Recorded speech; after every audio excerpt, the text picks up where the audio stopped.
to Rising. So much news to get to today on this Wednesday morning. Hello, Brianna. Hello, Robby. What do we have up first? Well, NPR has had it with Elon Musk's shenanigans and has become the first major news organization to leave Twitter after billionaire Elon Musk's acquisition of the site. This comes after NPR was given the label state-affiliated media and then subsequently labeled government-funded media after some backlash. NPR claims the amended label is inaccurate and misleading, given that NPR is a private nonprofit company with editorial independence. It receives less than 1% of its $300 million annual budget from the federally funded Corporation for Public Broadcasting. NPR's official statement reads that the site under Musk is taking action that undermine our credibility, and we are not putting our journalism on platforms that have demonstrated an interest in undermining our credibility. So, a lot of people threaten to quit Twitter and, in fact, get made fun of because they never really do. No one quits Twitter. They come back after a few minutes. Mm-hmm. It's a kind of temper tantrum. Yeah. I will say, however, given all the kind of dysfunction going on, the platform, to my mind, is offering less value, and we're going to talk about this a little later. But even the value is providing in terms of the disclosures and revelations regarding the previous ownership, the Twitter files. Now that's been it looks like it might no longer happen because of the feud that Elon Musk and Matt Taibbi have had. So maybe it's becoming less of a curated news feed. I can understand news agencies thinking they're getting less value out of it. I understand NPR, we talked about this, being upset specifically about the state-affiliated label.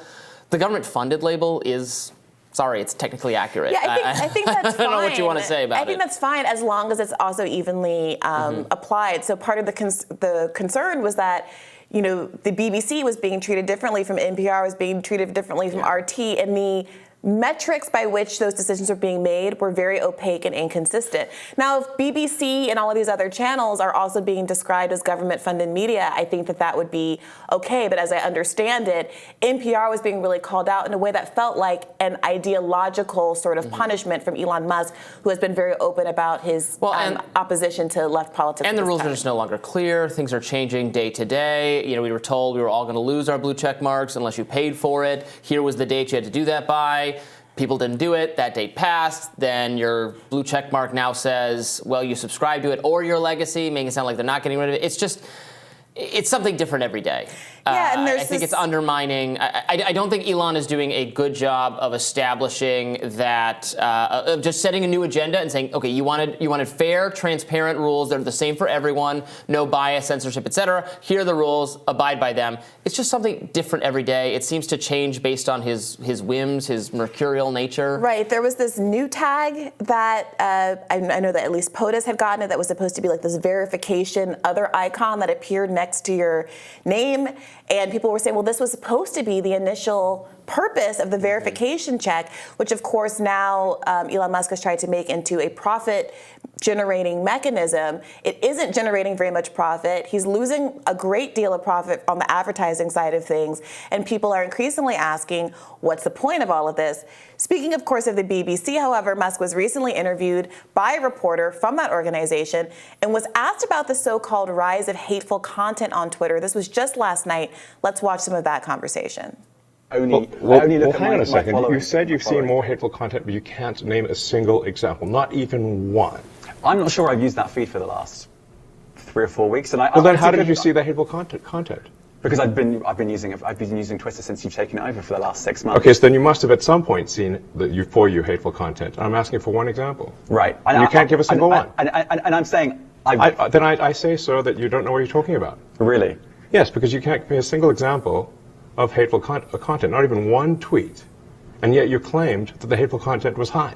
Well, that's false. No, what I claimed... You just lied. What I claimed was there are many organizations that say that kind of information is on the rise. Now, whether it has on my feed or not...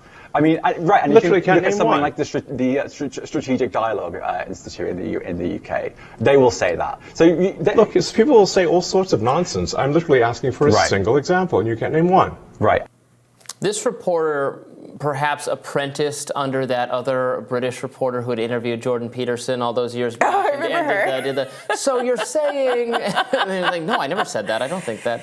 Yeah, what you're saying is it was that kind of just failure he didn't do his homework. He wasn't prepared. Came at Elon with an accusation that he absolutely could not back up. And I have to say, by the way, that of all we're being pretty critical of Twitter right now, of all the things people are saying about Twitter, the one seems to me to have the least validity is that there's like more hate or something. I have not noticed that and I'm a heavy user, and I have not noticed that whatsoever. Yeah, but I gotta say, this is just anecdotal.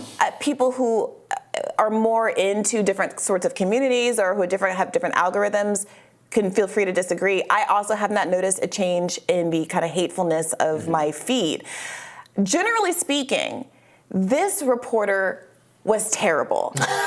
So to be clear, this was a Twitter Spaces. I listened to this on Twitter Spaces. I didn't watch it. And after this is an important fact because at a certain point, the interviewer literally pooped out, said, I'm out of questions. He has one of the richest men in the world sitting in front of him, someone who has been at the center of any number of scandals, any number of newsmaking events, who he never asked about the Twitter files until prompted by other people in the chat at the end of the call. But basically at a certain point said, well, I guess I'm done here. I've been beat up enough and I've embarrassed myself enough. He didn't say that, but like that was the subtext. And he just says, should I just pack up around you? Should I just pack up and leave?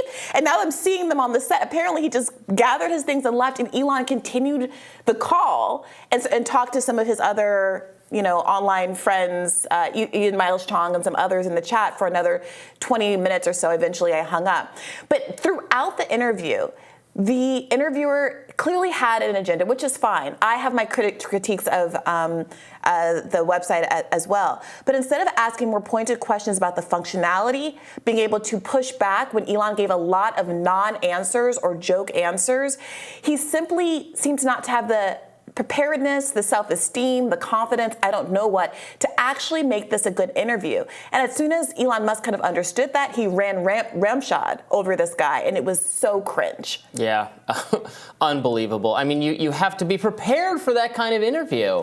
And and I think people have criticized Elon for only talking to people who agree with him, friendly, conservative type people, alternative media type people. But there he was doing an interview with a BBC reporter. Well, it started off pretty friendly, and the topics at the top of the call were about some of the BBC affiliation stuff, and they talked about how it was a very impromptu setup, a very impromptu interview, and it wasn't clear if maybe it was part of negotiations around BBC, how BBC was going to be handling the labeling on the app. The conversation started off relatively friendly. There were some questions about whether or not there was going to be a new CEO of Twitter. Elon Musk responded in very Elon Musk fashion, saying, well, there is a new CEO. And the reporter, because I think, again, he wasn't very prepared, seemed to be caught off guard, unsure if maybe he had just missed a news item, and said, who is this new CEO? He said, oh, it's my dog. It's my Shiba Inu, who's in the icon, who's the new CEO. And they laughed about it. And the reporter just failed to have follow-ups. Okay, Elon Musk is going to make his corny dad jokes, but you have to have follow-ups. Elon Musk averred that he was going to step down as president of Twitter. He has not done so. When he asked who he thought would make a good replacement president of Twitter, Elon Musk said, well, what do you think? And the reporter says, well, I'm not the one who's in the position to make that sort of decision, but he never ultimately nailed him down, followed up, spoke to the fact that on his own website, he did a poll asking if he should step down, and his own followers ostensibly told him the answer was yes. There was so much there. To have never asked about the Twitter files. Yeah. The biggest story of the moment, the guy who says he bought the app for First Amendment reasons, having this breakdown with his own journalist where Matt Taibbi has left the app to not bring up any questions about the Mehdi Hassan interview and whether or not, there was a question about whether he was somewhat hypocritical and how he dealt with speech issues in other countries. And Elon Musk very straightforwardly said, in other countries, I'm going to follow their laws, speech be damned, which I think is an honest moment, but something that he didn't interrogate at all, and which I think most of the fans of Elon Musk aren't going to really pick up from this interview or say anything about. Yeah. But I do strongly recommend that people watch the whole thing. That, by the way, is not unique, honestly, to Elon Musk. No, that's something all tech companies have had to grapple with as they try to get into companies like India, China, right, etc. What's unique is that Elon Musk has represented himself as something different than someone who just follows the rules of the country they're in. That is Elon Musk, who has portrayed himself as having different sorts of standards. Well, I don't think it necessarily violates a commitment to free speech to say that, as long as you establish that, like, look, these rules are not ideal, and I don't support them, but I think it's better for the people. What maximizes speech? Is it to refuse to do business, to like not negotiate, refuse to make your product available in a repressive country unless you can offer it under, the full terms of, I think that's a hard question. Like, are the people of China better off without Google at all? Google should say, no, we're a free speech American company. They want us to censor information about Winnie the Pooh. We refuse to do it. No Google in China. I understand that that's a very principled stance.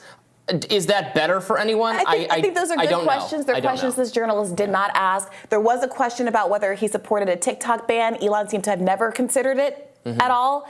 He said, he was reasoning on the spot. Well, I guess maybe TikTok is a competitor. I don't really use TikTok, so it would be good for me if TikTok were banned. But on the other hand, I suppose I'm against banning of things, so I guess I would say no, TikTok shouldn't be banned. It was all over the place. Watch it for yourselves, guys. Let us know what you think. You know who should be the new CEO of Twitter? Who? Jack Dorsey. Those were the good old days. More Rising after this.